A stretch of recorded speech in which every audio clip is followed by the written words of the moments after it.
So I have this 2013 Volkswagen Passat turbo diesel. Well, it just so happens that it ended up with gas put in it at the gas station instead of diesel fuel. So now we got to figure out how to fix this thing. Well, the first thing that we're going to do is we're going to come back here to the back seat and we are going to remove this seat. Now I already kind of removed it, but to remove this thing, all you really got to do is you got to hit it back a little bit right here.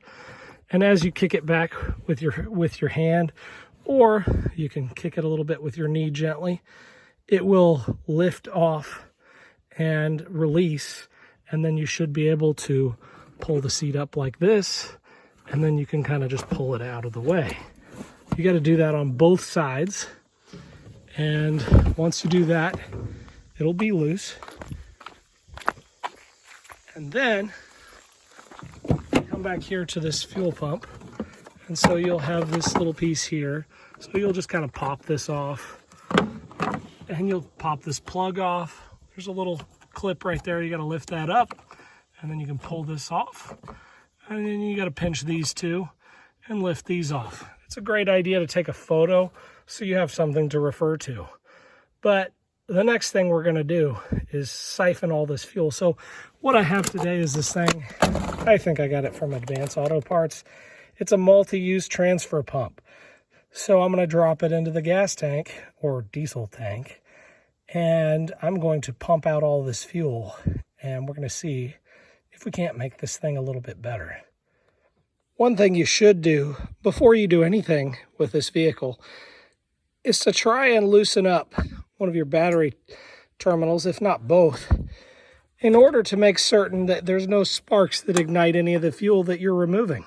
I'm just going to remove both of these today, and you should know it's a 10 millimeter. I'm using an open-end wrench, but you could use a socket. Probably you'll need one that's a little bit deeper there as well. In order to remove these things, you'll notice there's almost sort of a button right there. You want to kind of press that in and then just lift up, and then it should release. And the same is true for both of these. That will just release those, okay?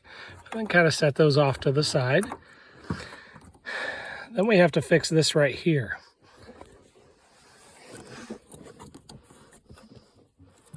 This one's being a little bit more tricky. So this clip here ended up being the hardest thing I've done so far.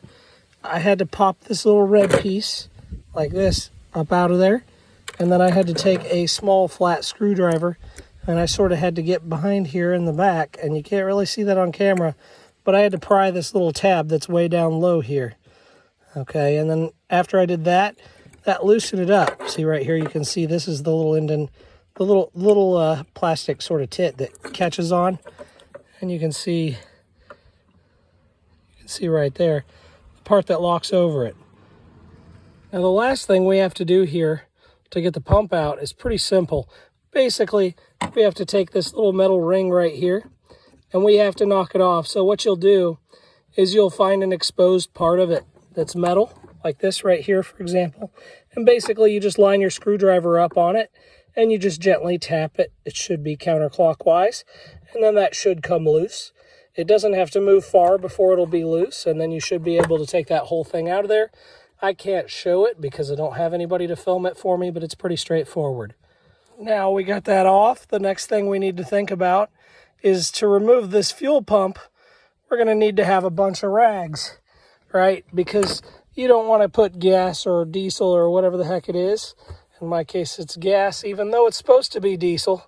You don't want that all over your car. So we're going to try to catch any drips with these nasty old rags here and keep it from making a nasty mess. So we've got the fuel pretty much drained out. So now we've got to put this fuel pump back inside here and kind of just basically put everything back just the way it came. Be very careful both when you remove the pump and when you install it to not damage the floater on it. That floater is what tells you how much fuel is in your vehicle.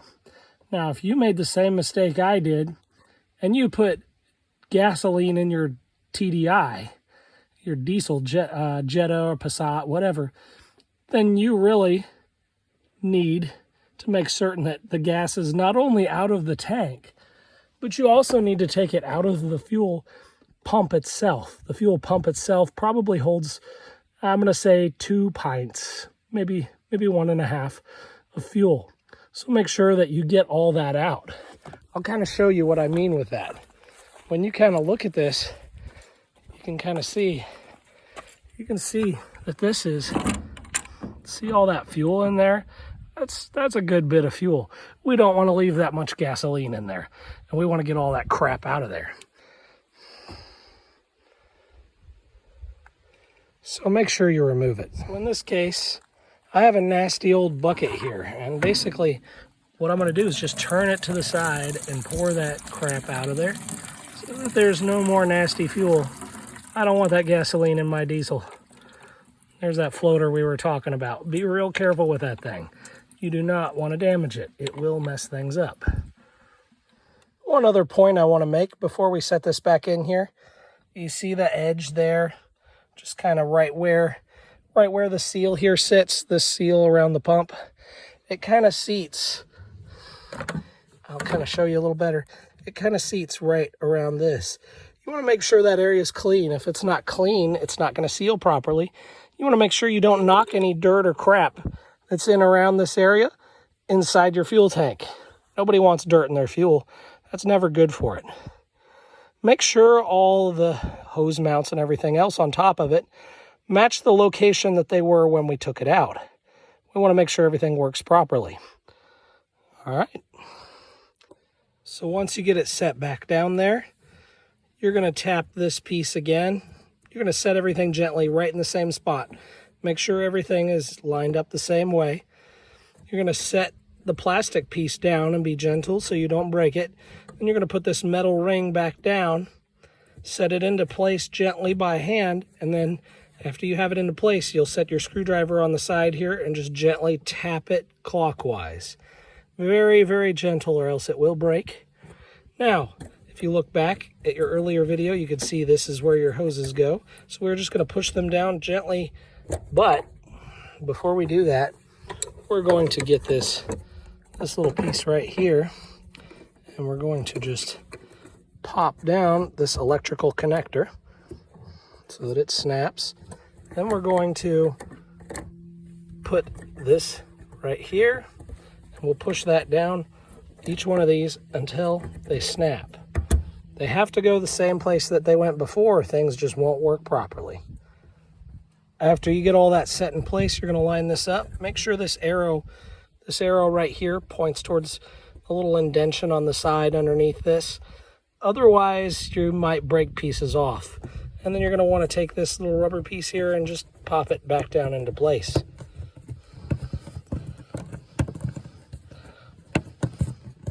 Just kind of gently push it. So now, we're going to add a little bit of diesel so we can prime all the lines. I just love these EPA gas tanks and diesel tanks. They're so wonderful. They're my favorite. So now we are going to try to prime the filter. You could remove the filter possibly if you feel like you need to do that. But what we're going to do is try to loosen this hose clamp, pop this hose off, and then this one right here. It's setting right on the fuel filter housing. Now if you want to replace the fuel filter, just need to replace these Torx. Here, here, here, here, here. And it says here the torque specs, and it looks like it is 54 Newton meters, if I'm reading that correctly. Anyway, I would think hand snug would be reasonable. So, we're going to get that done.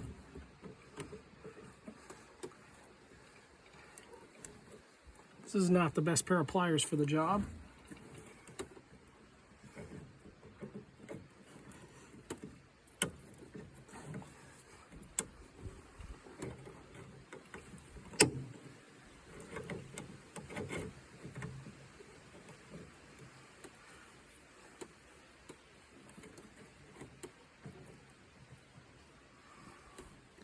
So we were able to get that removed. I got a little rag stuck here.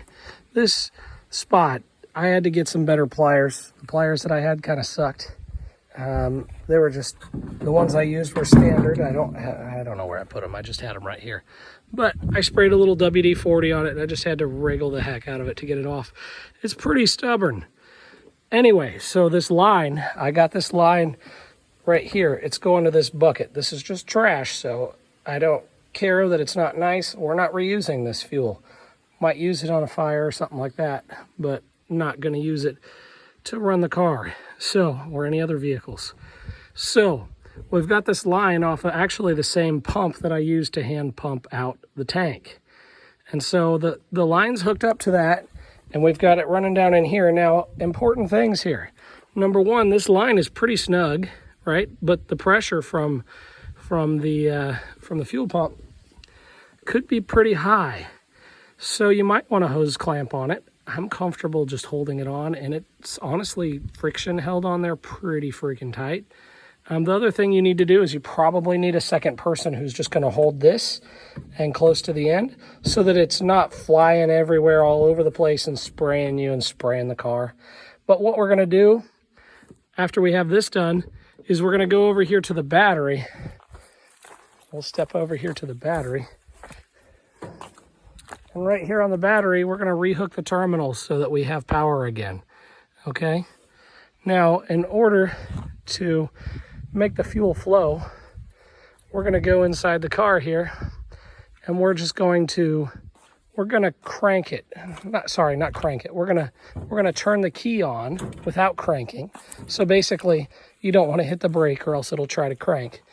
And we're going to try to prime this pump out and make certain that there's no more gas in the line and no more gas that's contaminating anything in there. So we've got a couple more gallons of diesel put in, and we're going to give it a shot and do that and see what we need to do next.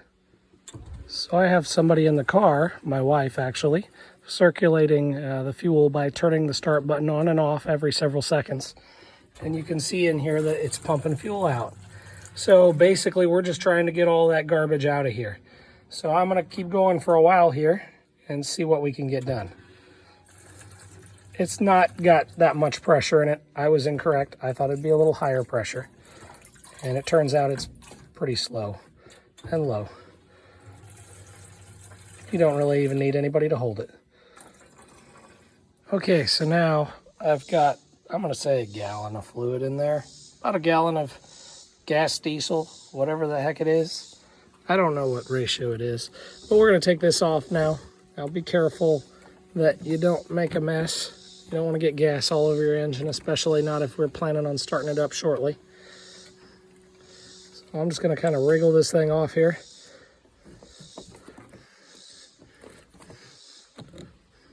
And then just lift it up so that we can drain it. So hold it up in there and get all that crap out of there before you set it down so it doesn't make a mess. I will just set it over there on the side. Now we got to put this thing back on. Okay, so the last thing we're going to do here before we try to start it up is we are going to go to these injectors right here, here, here, and here. And we're going to break them just barely loose. We're going to stuff a towel down in there, try to catch all the excess fuel. And we're going to try to just run out any diesel that's in there by cranking it. Now, it won't start with them loose because it won't have enough fuel pressure to start. The other thing to think about is that this is something that's risky for a fire. So you should have a fire extinguisher handy ahead of time, not after. Okay, so there are 1, 2, 3, 4 spots where the fuel line hooks to the injectors. They are a 17 millimeter open end wrench, and just hook onto those and loosen them up completely till they're unseated. And then you'll want to crank it just for a few seconds each time. Crank it for a few seconds until it starts spewing out a little bit of fuel. Now, notice my fire extinguisher back there. We want to exercise caution. This is slightly risky. The motor's obviously not hot because it hasn't been running since it had gasoline put in instead of diesel fuel. But we want to get all of the gas out that we can get out. So we loosen all those up. We crank it for a few seconds until we get some fuel out. And you can see down in there, there's definitely some fuel out down there. So I'll need to wash it off. And then we tighten them all back up. Obviously, lefty, loosey, righty, tighty, as usual. But we tighten them all back up, just snug. They're not super tight. You don't want to over tighten them. You definitely don't want to be spewing out fuel while you're driving down the road. Anyway, after that, then you can try to crank in earnest. So I already started it. My phone died, so I'm recording it with a different phone, and I missed the initial startup. It only cranked for 2 or 3 seconds before it burst right up and started right the way it's supposed to start. So go ahead and start it up. Let's hear it run now. Now, a big variation or a big factor here is probably the fact that we only drove it 100 feet after filling it with gas. Only drove it maybe 100 feet after filling it with gas because the grocery store is right there. And we're pretty lucky that that was the case. So, this has been fixing your gas and your TDI. I hope this helps. I'm not an expert mechanic, so make certain that you're doing your due diligence and you're doing things that are within your comfort level.